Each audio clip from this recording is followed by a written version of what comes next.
सुप्रभात बच्चों, कैसे हैं आप सब। मैं उम्मीद करती हूँ आप सब बहुत अच्छे होंगे। आज मैं फिर आप सबके लिए एक नया पाठ लेकर प्रस्तुत हूँ जिसका नाम है नेताजी का चश्मा। वैसे तो आप सब पढ़ चुके हैं, पर फिर भी कोई बात ऐसी होगी जो शायद आपको इस वीडियो के माध्यम से मदद करे। तो इसी उम्मीद के साथ मैं शुरू करती हूँ। ठीक है।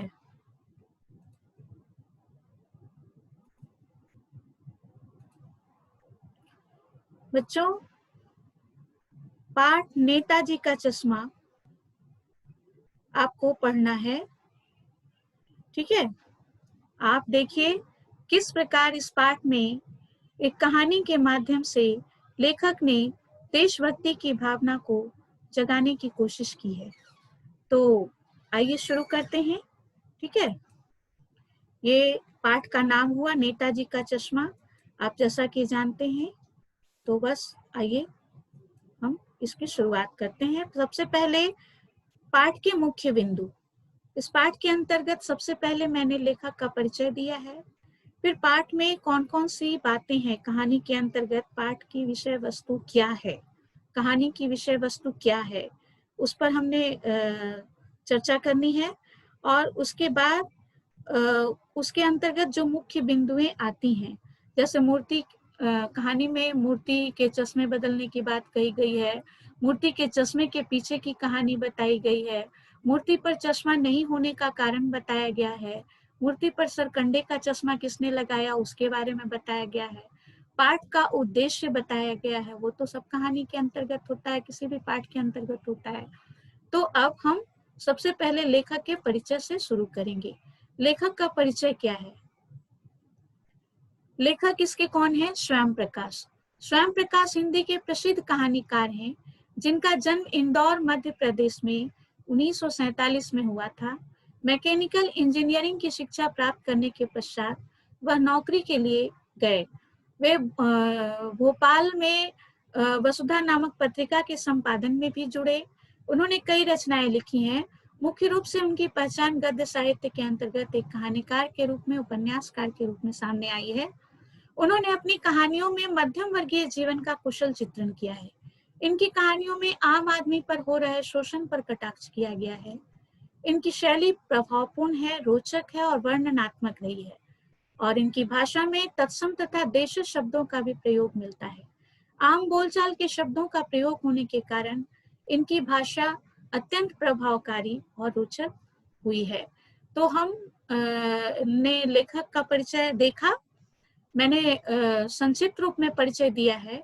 वैसे जानकारी की तो कोई सीमा होती नहीं। हम किसी भी विषय में अगर जानना चाहें, जानकारी इकट्ठा करना चाहें, तो उसके लिए तो कोई सीमा है नहीं।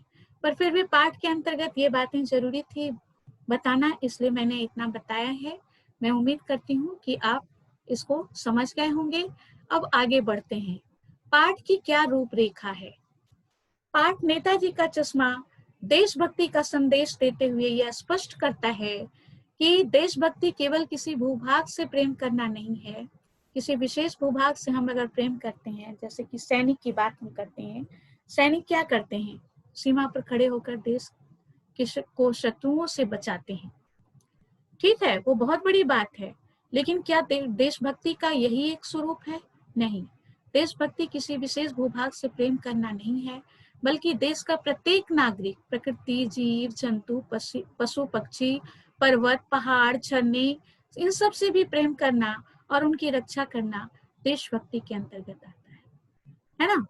लेखक ने चश्मे बेचने वाले एक कैरेक्टर के माध्यम से, चरित्र के माध्यम से हमें यह समझाने की कोशिश करी है कि किस प्रकार से हम देशभक्ति की भावना को समझ सकते हैं। एक ऐसे व्यक्ति के कार्य का वर्णन किया है जो अभावग्रस्त है, अभावग्रस्त होते हुए भी देशभक्ति की भावना रखता है। परंतु हमारे देश में ऐसे व्यक्तियों को सम्मान से देखने के बजाय लोग उन पर हंसते हैं। कैप्टन के चरित्र के द्वारा लेखक ने उन असंख्य देशभक्तों को स्मरण कराने का प्रयास किया है जिन्होंने देश हित के लिए कार्य किया और देशभक्तों को सम्मान दिलाने में अपना महत्वपूर्ण योगदान किया है। अब आगे बढ़ते हैं। ये हुई पाठ की रूपरेखा, इसके अंतर्गत पूरी कहानी घूमती है। अब आगे देखिए क्या पढ़ना है आपको। सबसे पहले पाठ का सार, कौन कौन सी मुख्य बिंदु आती हैं पाठ के सार के अंतर्गत। तो कहानी में हवलदार साहब जो कहानी का मुख्य पात्र है, उनके माध्यम से यह बताया गया है कि किस प्रकार से उन्होंने मतलब वो अपनी कंपनी के काम के माध्यम से किसी कस्बे से गुजरते थे और उस कस्बे के चौराहे पर एक नेताजी की मूर्ति लगी हुई थी। क्योंकि हवलदार साहब के अंदर भी देशभक्ति की भावना थी, तो वे उस मूर्ति को आते जाते हुए देखते थे। तो उस मूर्ति को देखना हवलदार साहब की एक तरह से आदत बन चुकी थी। जब पहली बार उन्होंने मूर्ति को देखा तो उन्हें लगा कि इसे नगर पालिका के किसी उत्साही अधिकारी ने बहुत जल्दबाजी में बनाया है।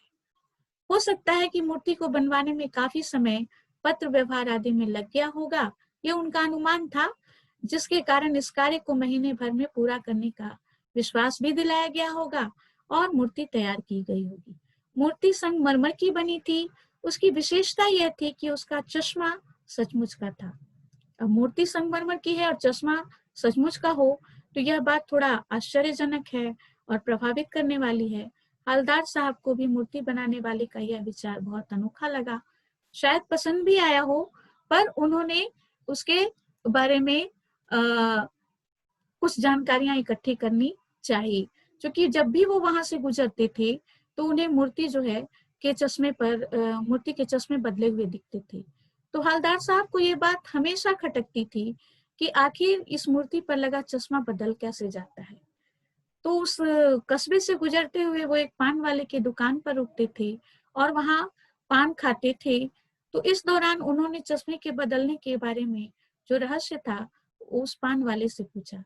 कहा जाता है कि अगर किसी चीज की जानकारी प्राप्त करनी हो तो उस मोहल्ले के पान वाले से पूछो, पान वाले को पूरी जानकारी होती है, क्योंकि लगभग सभी लोग उसके दुकान पर आते हैं और उसकी दुकान पर आकर कुछ ना कुछ बातें करते हैं, जिसके उपरांत उसे पूरी जानकारी मिल जाती है। तो हवलदार साहब ने भी उसी से पूछा कि इस चश्मे बदलने का रहस्य क्या है। तो इसके पहले तो उन्होंने बहुत सारे अनुमान लगाए थे। उन्होंने सोचा था कि कैप्टन कोई भूतपूर्व सैनिक हो सकता है या सुभाष चंद्र बोस के आजाद हिंद फौज का कोई सिपाही हो सकता है, लेकिन पूछने पर पता चला कि वह तो एक साधारण चश्मे वाला है। उसका मजाक उड़ाते हुए पान वाले ने उसके चरित्र की रूपरेखा कुछ अलग खींचते हुए कहा कि वह एक मरियल सा लंगड़ा आदमी है जो सिर पर गांधी टोपी और आंखों पर काला चश्मा लगाए रहता है तथा इधर उधर घूमकर चश्मे बेचता है। और मूर्ति पर होता क्या है कि यदि कोई ग्राहक उस चश्मे को मांग लेता है, मूर्ति पर लगे फ्रेम्स की आवश्यकता उसे होती है, तो वह उस चश्मे को उतार कर ग्राहक को दे देता है और मूर्ति पर नया चश्मा पहना देता है। इस तरह वो अपनी जीविका का भी ख्याल रखता है और मूर्ति की के प्रति जो उसकी श्रद्धा है, जो आदर भाव है, उसको भी वह बरकरार रखता है।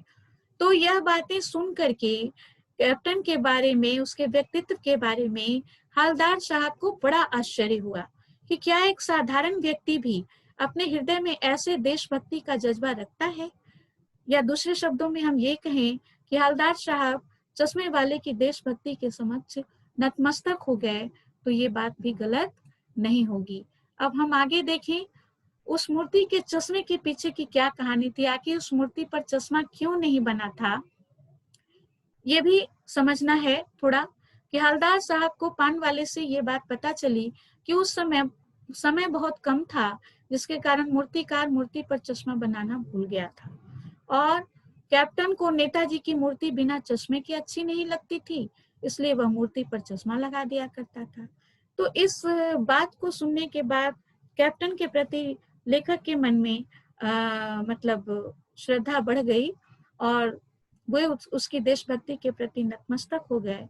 और इस लगभग 2 साल गुजर गए। जब भी वहां पर से हवलदार साहब गुजरते, चौराहे पर लगी मूर्ति को देखते और मूर्ति पर लगे चश्मे पर भी उनका ध्यान अनायास ही चला गया जाता था। उन्हें यह देखने की आदत पड़ चुकी थी। अब हम आगे देखें मूर्ति पर चश्मा। एक दिन जब हवलदार साहब गुजरे उस कस्बे से, तो मूर्ति पर चश्मा नहीं था, बाजारें बंद थी, मूर्ति पर कोई चश्मा नहीं था। सोचा कोई बात नहीं, कोई वजह होगी। ऐसा लेकिन अगली बार भी हुआ। उन्होंने मूर्ति को बिना चश्मे के देखा तो पान वाले से इसका कारण पूछा। पता चला कि मूर्ति पर चश्मा बदलने वाला कैप्टन जो था वो मर गया। हवलदार साहब को यह सोचकर बहुत दुख हुआ कि अब नेताजी की मूर्ति बिना चश्मे के ही रहेगी, बल्कि उन्हें मूर्ति पर प्रतिदिन बदले हुए चश्मे को देखने की जो आदत पड़ गई थी, इसके कारण वे इतने दुखी हुए कि उन्होंने निश्चय कर लिया कि अब वे उस चौराहे से तब जब भी गुजरेंगे मूर्ति को नहीं देखेंगे। पर क्या ऐसा होता है? क्या इंसान की आदत इतनी आसानी से छूट जाती है? ऐसा नहीं होता। इंसान की आदत इतनी आसानी से नहीं छूटती, लेकिन खास करके यहाँ पर देशभक्ति की बात हो तब तो और भी नहीं। पर और ऐसा हुआ भी, इसका प्रमाण भी मिलता है कि जब अगली बार जब हवलदार साहब उधर से गुजरे तो उन्होंने देखा, उन्होंने तय कर लिया था कि मूर्ति को नहीं देखेंगे, किंतु वे आदत से मजबूर थे। उन्होंने चौराहे पर लगी हुई नेताजी की मूर्ति को देखा तो उनकी आंखें भर आई। मूर्ति पर किसी बच्चे ने सरकंडे का चश्मा लगा दिया था। हवलदार साहब भावुक हो उठे कि बड़ों के साथ बच्चों में भी अर्थात प्रत्येक नागरिक में देशभक्ति की भावना आज भी विद्यमान है। खास करके उस सरकंडे का चश्मा उनके अंदर ये उम्मीद जगा गया कि भावी पीढ़ी भी हमारे देश की सुरक्षा, देशवासियों, उन स्वतंत्रता सेनानियों के प्रति श्रद्धा का भाव रखेगी। वे इस दृश्य को देखकर बड़े ही आत्म विश्वास से मतलब निश्चिंत हो गए कि हमारा देश आज भी देशभक्तों से खाली नहीं है, वो पूरी तरह इत्मीनान। तो फिर अब हम बात, ये तो थी कहानी की रूपरेखा। अब हम बात करेंगे कि इस कहानी के माध्यम से लेखक ने सामाजिक कुछ कुरीतियों पर भी प्रहार किया है, यत्र व्यंग्य किया है और हमारी सामाजिक जो दुर्व्यवस्था है उसकी ओर भी इशारा किया है। जैसे सरकारी तंत्र पर उन्होंने प्रहार किया है, नगरपालिका की कार्य पद्धति पर उन्होंने व्यंग्य किया है। क्या कहा है? यह दिखाया है कि नगरपालिका का बहुत सारा समय असमंजस में तथा चिट्ठी पत्री जैसी औपचारिकताओं में नष्ट हो जाता है, जिसके कारण कार्य करने में देर हो जाती है और फिर जल्दबाजी में कोई कार्य सही से नहीं हो पाता। नगरपालिका के कार्यों में औपचारिकता और दिखावे को महत्व दिया जाता है। इन बिंदुओं की ओर भी उन्होंने इशारा किया है।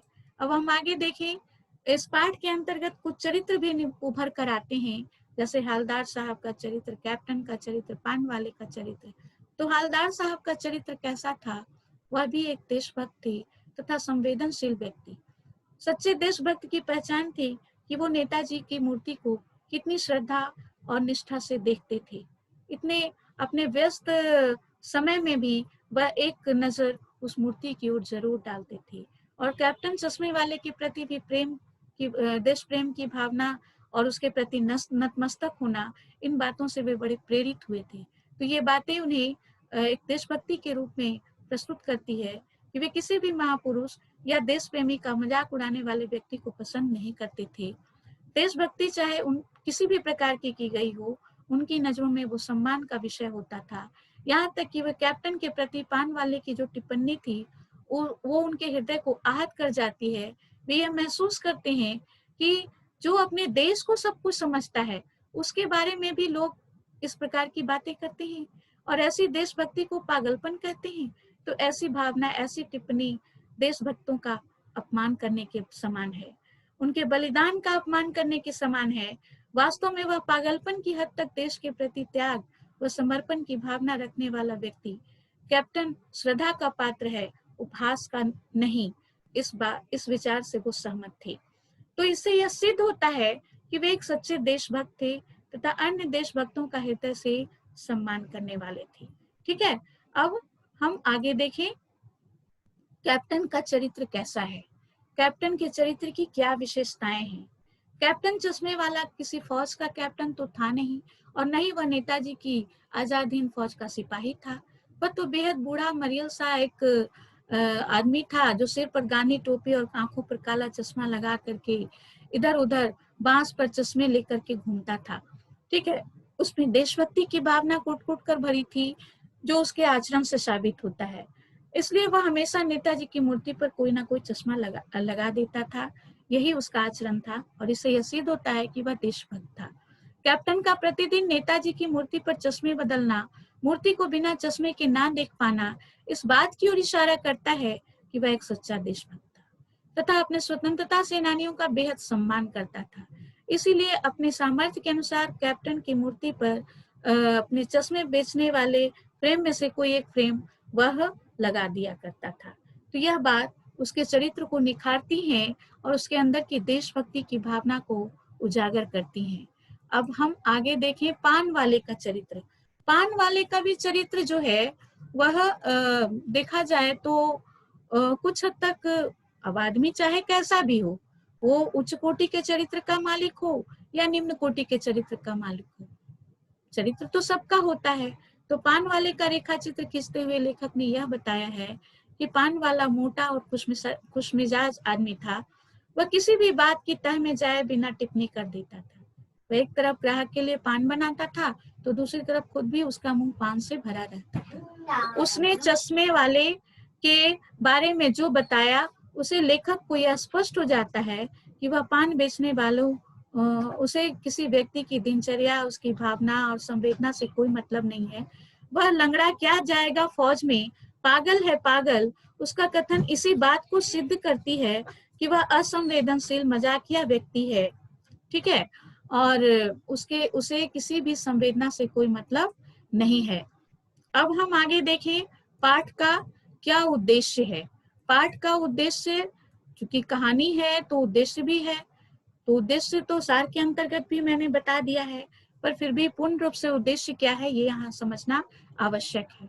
पाठ में कैप्टन चश्मे वाले के माध्यम से लेखक ने देशभक्ति की भावना को स्पष्ट किया है और यह बताया है कि देश के निर्माण और विकास की प्रक्रिया में प्रत्येक नागरिक अपने अपने तरीके से सहयोग कर सकता है और इस प्रक्रिया में न सिर्फ बड़े बल्कि बच्चे भी शामिल हो सकते हैं।